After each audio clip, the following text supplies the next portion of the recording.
My own wife just told me that she has another male soulmate. What do I do? My wife Em met her best friend Chuck in high school. They became close friends and Chuck came out to Em as gay. Em was supportive. A year or so later, Chuck came out to his parents. They disowned him and kicked him out, and Chuck ended up living with Em and her parents for the rest of high school. Em and I started dating after college, and she told me all about Chuck and how close they were and how he was like a brother. I met Chuck and we got along and became friends. Chuck is a good guy. At the time Chuck was dating a guy, they ended up moving in together about the same time that Em and I got engaged. Em and I have been married for 5 years now. I'm a project manager and took on a year-long project in another city. I have to leave at 5:30 a.m. every morning and get home around 6:30 p.m. Em and I had a long talk about my job before I took on this project. We knew it would be a sacrifice for me to be working so much, but I'm getting more money than I ever thought I would. After this project, we can pay off our student debt and start trying to have a baby. We both agreed the money was worth it, since it's only a year.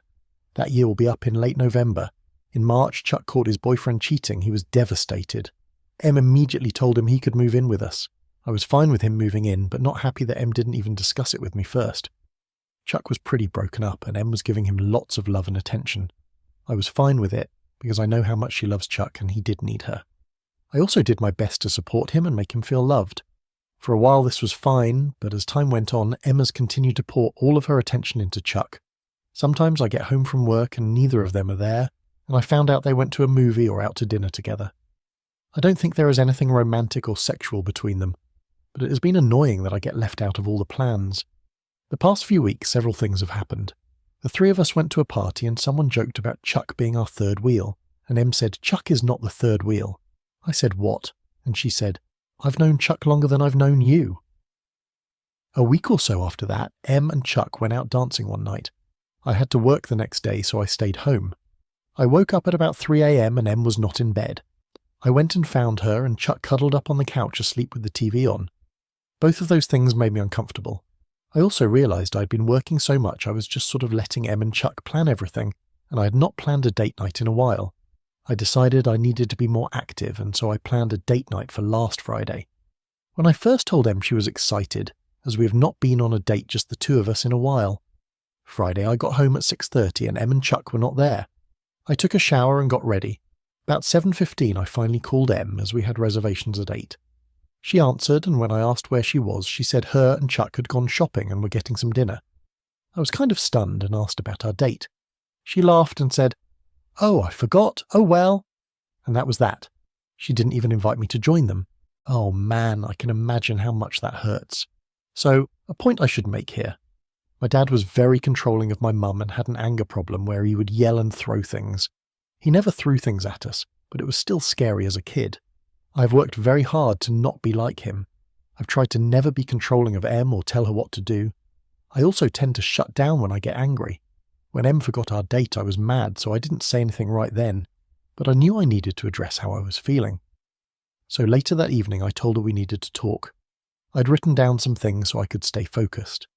I started by saying that I loved Chuck and he was always welcome in our home, but that I felt like our marriage was suffering and we needed to work on us. Em blew up. She thought I was attacking Chuck. I guess I didn't word things well, and she started defending him and attacking me. We have never had a big fight before, we always talk and work things out. I was stunned that she was attacking me.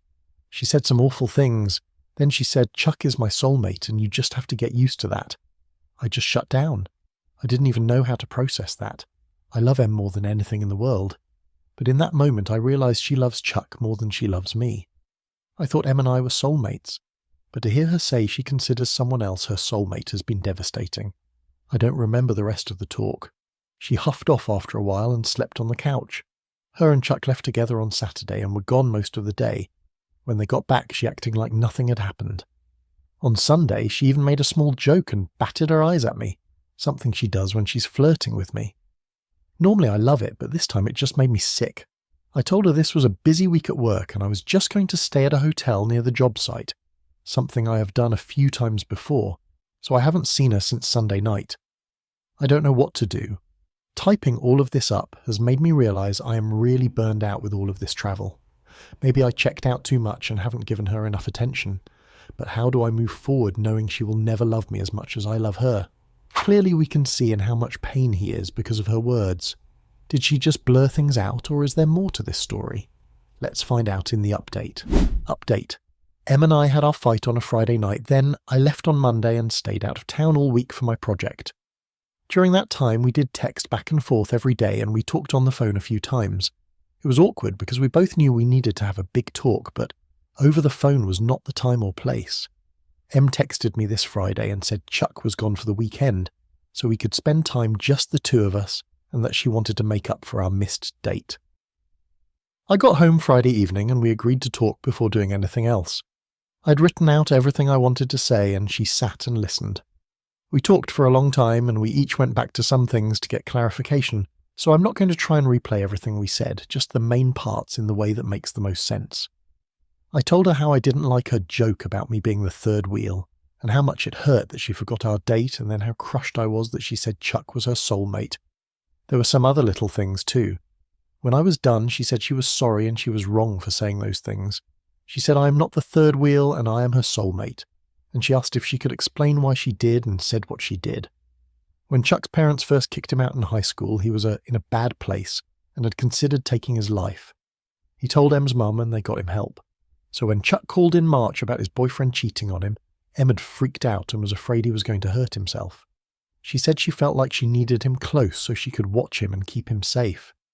I'd made a comment about how for the past 6 months, it seems like her and Chuck were living their best life together, and she said that she's been miserable this whole time, that she's been on the verge of a nervous breakdown.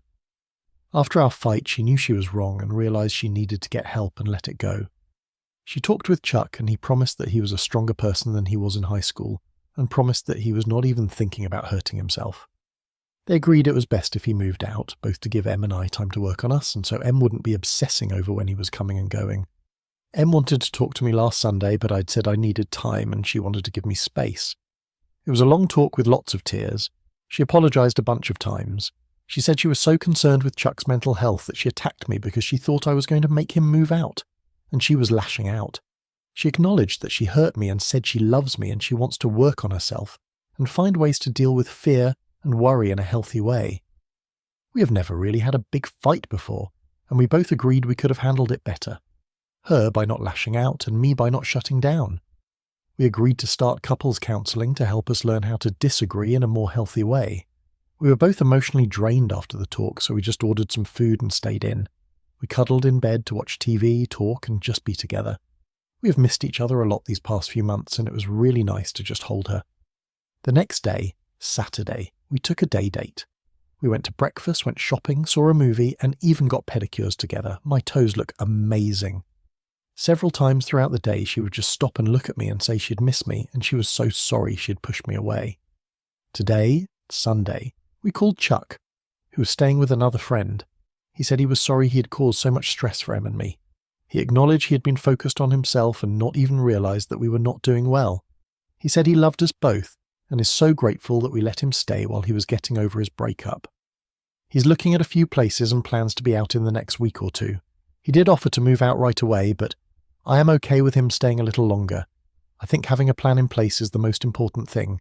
Our relationship took a hit, but we love each other and we're going to work on it. We set some boundaries and also agreed to always make each other our top priority. I have a few more months left on this project, but I'm going to make a point to go on a proper date at least once a week and reserve some cuddle time on the weekends. At least we can say it ended in some kind of good way. Communication is the key in every relationship, friends. I see we have time for one more story. Let's dive into it. Story 2. My wife became a gold digger. I know I probably won't get anything meaningful from Reddit, but at this stage of life, I don't have a single soul to talk to. I met my wife when I was 15 in high school, and she was 17. The latter part of my teenage years was probably the hardest of my life because I lost my mother within half a year. I never knew my dad, so she was the only person I could consider family. At that time, my wife and I were only friends, but she was there for me and grieved with me. I think I started developing feelings for her during that time. We started dating when I was 17, and we got married 7 years later. For context, my wife was very frugal and unmaterialistic. She never cared about clothes, makeup, brands, cars, etc. She always spent money at thrift shops or during sales on whatever she liked. I remember trying to impress her with my 370Z, only for her to react with, What car is this? A Corolla? So yeah, I think you get the type, but that's what I liked about her the most. She was also the most caring person I ever knew. In our family, she was the successful one, always working in big corporations. As for me, I always worked as a community first responder for my local hospital. The salary wasn't high, but I loved my job, helping people as I could. Fast forward, 2 years ago she received an offer from an important company for an executive position, offering 4 times her salary. And let me tell you, her salary wasn't bad by any means. But we would have to move to a different city. At first I was doubtful, since that would mean losing my job and not being sure if I could contribute financially to our family for an indefinite period. But she said that she could sustain the family effortlessly with this new job, and for that time I could look after the house and groceries until I found a new job. Since she was so enthusiastic, I accepted. I was happy to support my wife's career.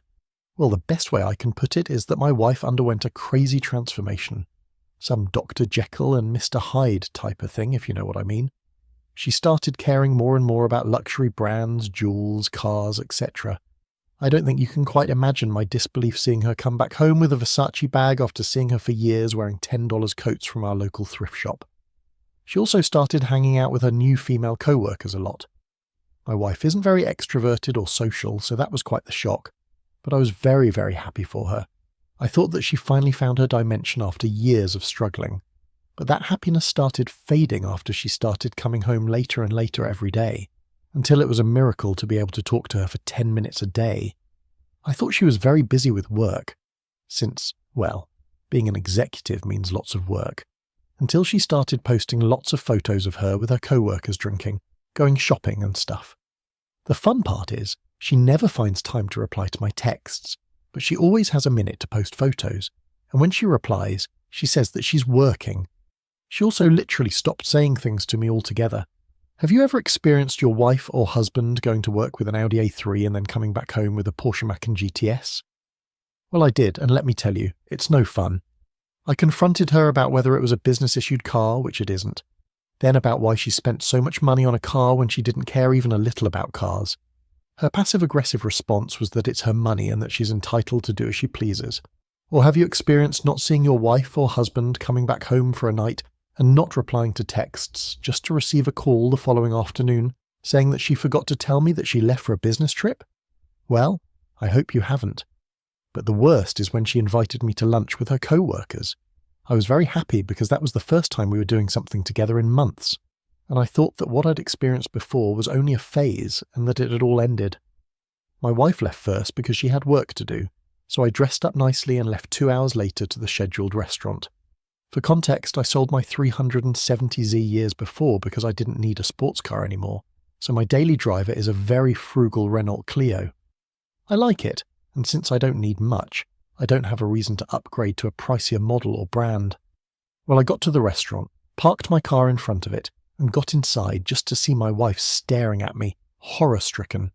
She got up from the table, took me outside the restaurant, and proceeded to literally insult me for parking my Clio in front of the restaurant and in front of her table, saying that I embarrassed her and that I should have parked it somewhere hidden.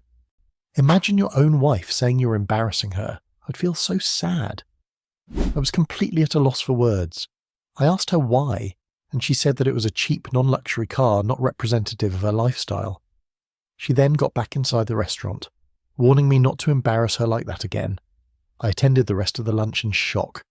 That day I realised that the girl by my side wasn't my wife. She wasn't the girl I married anymore. My wife is now out of the house celebrating a great year for the company, and I'm here at home writing this with the divorce papers in front of me. I don't think I can handle this situation anymore. I tried many times to talk to her, to tell her how I feel, to tell her that she changed, that she's not the same woman I knew, but she just doesn't listen. She always says that she has no time and needs to work, or she tries to minimize the situation, saying that it's not true and that she never changed. She wanted kids, but now she doesn't want them anymore, saying they would rob her of time from her career. She wanted to travel, but now she doesn't want to do that for the same reason. Is she really the same woman I married? But still I can't bring myself to talk about divorce with her, most likely because I hope that somewhere inside of her there's still the woman I loved and still love, even if this doesn't seem to be the case. I don't know what I would do in this situation. What would you do if you were in his position? Let me know in the comments. Anyway, that's the end of this story. I hope you enjoyed listening. If you did, leave a like. If you want more stories, consider subscribing. It's free. We bring our story to a close and continue with the next one.